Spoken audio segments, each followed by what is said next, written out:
अब जो महफिल सजने वाली है उसके वो लोग हैं जो क्रिएट भी करते हैं और परफॉर्म भी करते हैं। बहुत कम होता है मौके में कोई क्रिएट करने वाला और परफॉर्म करने वाला एक साथ आ जाए। और कलर भी क्या गजब मैच है। पहले तो कलर के लिए करना चाहिए मैंने तो देखा ही नहीं, ध्यान ही नहीं दिया। Thank you so much. बातचीत के सिलसिले को शुरू करेंगे। आप भी दूर नहीं हैं उसी में ही, हम थोड़ा सा दूर हैं। देखिए, आपसे मैंने शिकायत की थी वहां हाँ कि जो लखनऊ की तहजीब है वो ये है जी कि मेहमान ज्यादा खूबसूरत दिखे और मेजबान थोड़ा सा डाउन रहे। हाँ, हाँ। आप इतना सज बज के और इतना बढ़िया दिख रहे हैं इस वक्त, तो इस पे तो शिकायत बनती है हमारी। Thank you so much, thank you so much. आपने कॉम्प्लीमेंट दिया। ये थैंक यू सो इनका मच। दोष नहीं है, इनका कसूर नहीं है। जब फागुन रंग झमकते हो तब देख बहारे होली की। फागुन का महीना है तो सब रंगीनियत अच्छा, में मैं है। एक चीज करूं इससे पहले की सब बात हरा करूं। हरा दिख रहा है। ताने बाने बुने, लेकिन एक चीज हमने मान लीजिए क्रिएट करी है। अब इन्होंने मेहमान नवाजी की बात कही तो हम लोग छोटे मोटे तो मेहमान है नहीं, तो अब इनके लिए कुछ चीज क्रिएट करिए। सबसे पहले स्क्रीन पे वो देखेंगे and then we will go forward. पहले एक चीज देखते हैं, देन मूव करेंगे आगे। बिल्कुल, देखते हैं जी।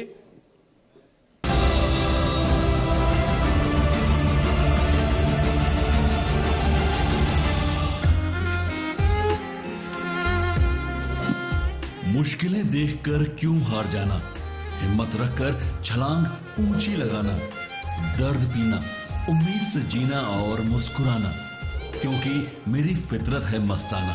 बेखबर कितना भी मैं हो जाऊं, नींद कितनी भी गहरी सो जाऊं, दर्द सीने में जगा रहता है, एक खटका सा लगा रहता है। तुम मुझे छोड़ तो नहीं दोगी। थोड़ी मस्ताना थोड़ी आशिकाना फितरत रखने वाली मशहूर हस्ती हैं मनोज मुंतशिर। अमेठी उत्तर प्रदेश के गौरीगंज इलाके से शुरू हुआ छोटे छोटे लेकिन मजबूत कदमों का सफर आज कामयाबी की बुलंदियों से होता हुआ नई मंजिलें तय करता जा रहा है। मनोज मुंतशिर कलम के एक ऐसे जादूगर जिनकी हर कविता और कलाम इश्क की ऐसी नदी में आपको डुबोता उतराता है जो कभी मध्यम मध्यम खामोश सी बहती है, कभी अटखेलियां करती है तो कभी अपने किनारे तोड़कर सब कुछ अपने साथ बहा ले जाने पर आमादा होती है। वो मुंतशिर है लेकिन पूरे कैनवास पर जज्बात उकेरने वाले लाजवाब मुसव्विर हैं।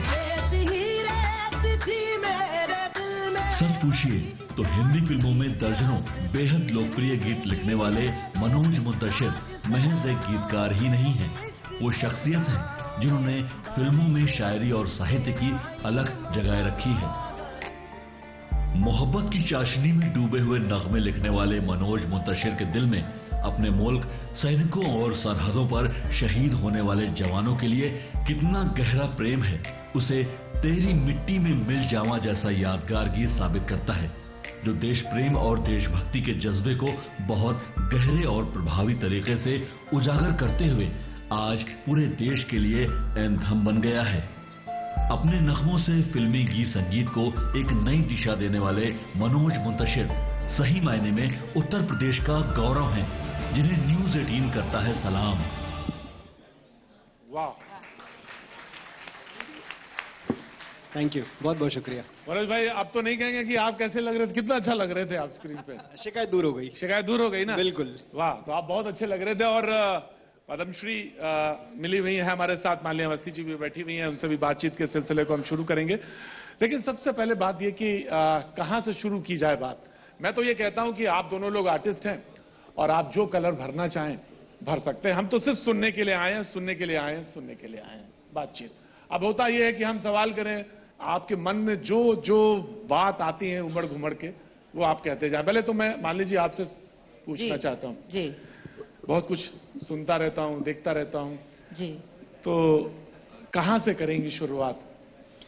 नहीं, मुझे तो लगता है कि आज इतनी खूबसूरत ये शुरुआत हुई है और चूंकि यूपी राइजिंग है तो ये भी एक इत्तेफाक है कि हम लोग यहाँ सब उत्तर प्रदेश के ही बैठे हैं, आपकी जड़ें भी यहीं पर हैं, अवध में हैं। जी बिल्कुल। और मनोज जी का जो परिचय हम देख रहे थे तो मुझे कहने में बिल्कुल ये कतई गुरेज नहीं है कि ये जो भाषा है, अदब है, ये अवध की देन है। आप गौरीगंज अमेठी से हैं तो ये हिंदी पट्टी का कमाल है। तो मुझे लगता है कि बात तो यहीं से शुरू होनी चाहिए कि यूपी राइजिंग दिख भी रहा है अब। बिल्कुल। तो अवधपति की बात करेंगे आप?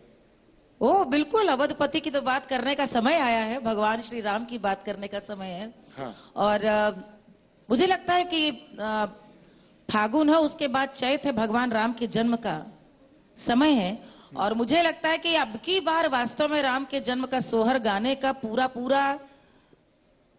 प्रतीकात्मक उसका पूरा अर्थ सामने उभर करके आता सोहर है। होगा पहले। अभी तक तो गाते रहे हैं, लेकिन इस बार गाने में वास्तव में समझ में आ रहा है कि हाँ, अयोध्या में भगवान राम तो जन्मे। सोहर से शुरू करिए, फिर आगे बात करते हैं। अरे बाजत अवध